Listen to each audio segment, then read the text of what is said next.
know, it's really disheartening when introductions like barely don't sync up with the game starting, but we are ready to go here. Let me just tidy up the overlay real quick. There we go. Best of 5 finals, as you can see down here in the lower left of the overlay. The score is currently 2-0 in the favor of our Terran player. We'll see if he can lock this out or not. Spawning in the top right corner of the map is going to be the My Insanity player, JJAKJI.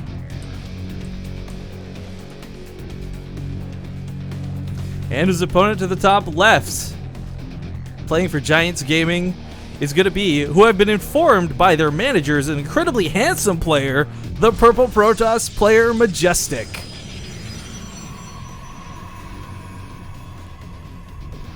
But yeah, it's been a rough finals, I gotta say. Majestic, again, we were a goofy casting game number 1 as I introduced my sister to StarCraft 2, but regardless, game 1, I was impressed with the way this guy went. Like, strategies and tactics, they were fantastic against a player like JJAKJI. But unfortunately, it kind of feels like he's caving to the pressure.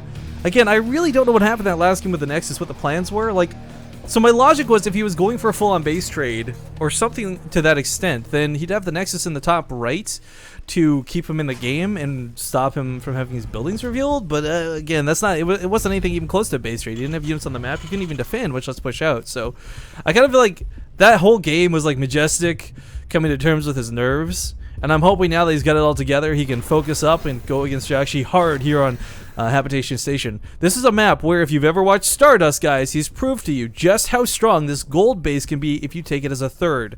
And as a Protoss player, there's actually rare scenarios like this sort of matchup where you can take a third relatively early. Because what happens is you trade out a lot of economy, sure, and a lot of army value early on to take a gold base at the third, but A, you can overcharge it to defend it, which is nice. B, the gold minerals will help make up that difference really quickly, and you'll suddenly have an army of zealots that you normally wouldn't have if you took like a normal third base. So it can pay off a lot on this map, but it's a huge risk because overcharge aside, it's still exposed and it's hard to defend, and you've got to come all the way from your main. Even if you got warping mechanics warping into defend, it's still not fun to deal with defending a gold base if you're unprepared for it. So Majestic may choose to play this a little bit more safe than sorry. JJAKJI, though, with a pretty quick factory this time, not at all opting to go for barracks. What I find curious is this is the one map where like 9 times out of 10 players go for that quick oracle. If you've ever watched Mana, again, I'm kind of name dropping here like I'm some sort of cool kid, but I'm referencing other players so you can look them up and specifically see what I'm talking about. But Mana's a player who very popularly on this map will go for the oracle first, followed up with charged lot with +1 armor and storm, and just destroy Terran kids. But unfortunately, Majestic not looking to do that. Takes the quicker expansion due to the 2-2 on gas and will not be going for the quicker oracle by any means. Which is, again, super unfortunate because JJAKJI actually elected to go for like Widow Mines, get the starport, and do a drop rather than play defensive this time. So his defense would have been lacking, to say the least. Now, one key thing that he's doing right now is checking for proxies, because again, the way he's playing is a little bit dangerous. JJAKJI's not playing with it all in, and he's not exactly throwing caution to the wind, but when you move across the map with 4 Marines and 2 Widow Mines inside of a medevac, you take almost all of your defenses with you. So if an Oracle comes in later, if there's like a 4-gate and a pylon proxies you, you're screwed. But JJAKJI confirms that he's safe to do this. SCV is even coming across the map, and this is the latest I've ever seen JJAKJI scout a Protoss player, but I think he's playing, quite frankly, smart, with confidence. I mean, he's won 2 games so far. This SCV is actually not going to die. As it gets to the main, it does get picked up by a probe. First blood. But it doesn't see anything too critical. So in that regard, it's fine. I mean, getting to see the natural expansion was more than enough information for JJAKJI. This would be still building if it was built later, but because it was built first, it's already done and completed. And, oh, is he going to make Hellions behind this? So what he may do, these are tactics very classic, where he'll drop in the main, Widow Mine's going to go down, and if he kills the probes, fantastic! And if he doesn't, whatever. If the probes retreat out of the main, though, they're going to retreat to the natural, and in doing so, clumps up for 2 Hellions to come in and just wipe them out. Now, you need 3 Hellions to start one-shotting units, of course. 2 won't cut it, but still, lots of damage can be dealt. I like the Widow Mine burrowing on the ramp. It'll keep the Mothership Core back, and Overcharge pops off. Oh, he needs to pick this up! He needs to pick this up! So he's not going to have the Widow Mines to do crazy amounts of damage, but these will one-shot a Stalker. It will actually one-shot the Mothership Core now that it's got such little health. And Medevac is a little bit hesitant to fight as it was trying to pick up the Hellions.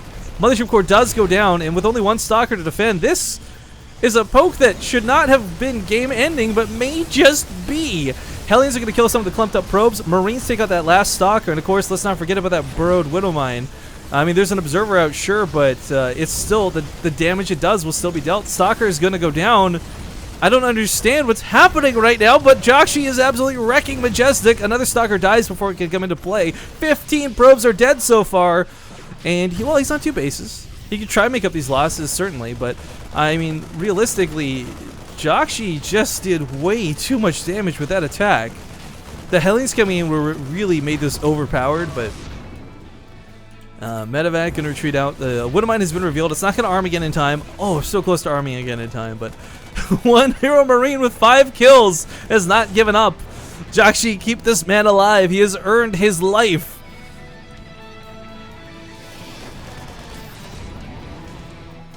But okay, picks up, stays alive. While this has been going on, we actually have tanks coming out of JJAKJI, something you rarely see, but can easily abuse on this map. For those who don't know, if you put tanks here and here, it can reach this ledge, which makes drops safe. Stalkers can't jump under you. Middle of the map, though, is not where you want to have this tank. JJAKJI moving forward here with this tank on not siege mode is actually better than having it on siege mode, weirdly enough, but it's the Mothership Core that's the scariest, not even the Immortal. Because there's no, if the Marines go down, then there's nothing to shoot, the one thing to shoot down, so he may just pick up to get out of here. Yeah, he picks up the tank to be super safe.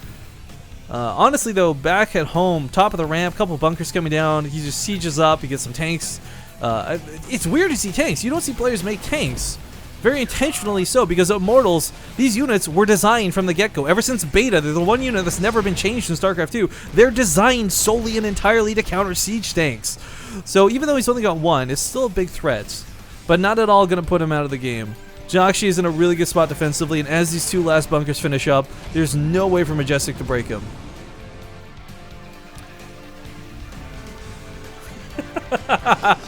Just read chat. Go humans! Ace Emma.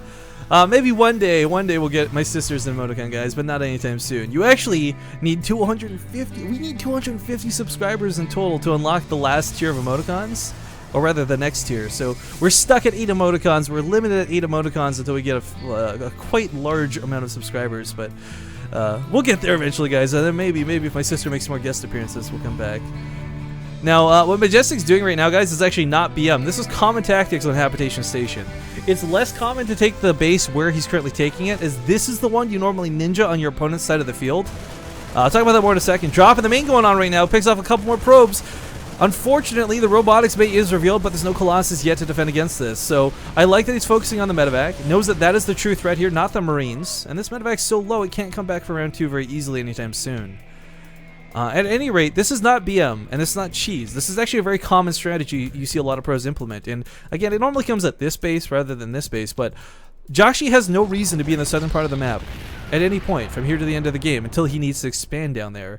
So if Majestic gets away with mining, JJAKJI might think like, oh, my opponent's locked on 2 bases, his economy is going to suck, all I gotta do is contain him and eventually win this game. Whereas for Majestic, realistically, if he's mining down here, not only does he take these minerals away from JJAKJI, as JJAKJI won't be able to take this base later on, it'll keep him in this game. But he's got to stay in this game first, guys, and let's be realistic, the army supply count is 30 to 46. While Colossus and Immortals are cool, he only has 1 of each. Dealing with these tanks and the Marines is going to be very difficult. In fact, I don't believe there's even an overcharge. There is 1 single overcharge available. Colossus are doing what they can to shell away at this. Tank's focusing down the Colossus from afar. Again, not enough Immortals to break this is the problem. The overcharge is going to be forced to be used in the main as he cleans this up. The probes go back to mining, but the natural has been broken. The Colossus has fallen. There's no units left on the field for Majestic. This Mothership Core going to go down in a moment too. Marines shelling away at it. It falls, and now JJAKJI with siege tanks is going to... he's going to win this game, which I find weird because you never use siege tanks versus Protoss. Tasia is literally the only person I've ever seen make siege tanks work in the past, other than like an actual meching Terran player, so I should clarify that. Like Mario's done it, a couple other players have done it, but I mean like JJAKJI's not gone for mech versus Protoss. It's actually making this work. So probes have been pulled, pure desperation. The tanks, they've got the job done. There's a couple Marauders still standing, and as we've seen before in the past, Marauders are so good at killing Colossus as it tries to dance away, but it's not going to be able to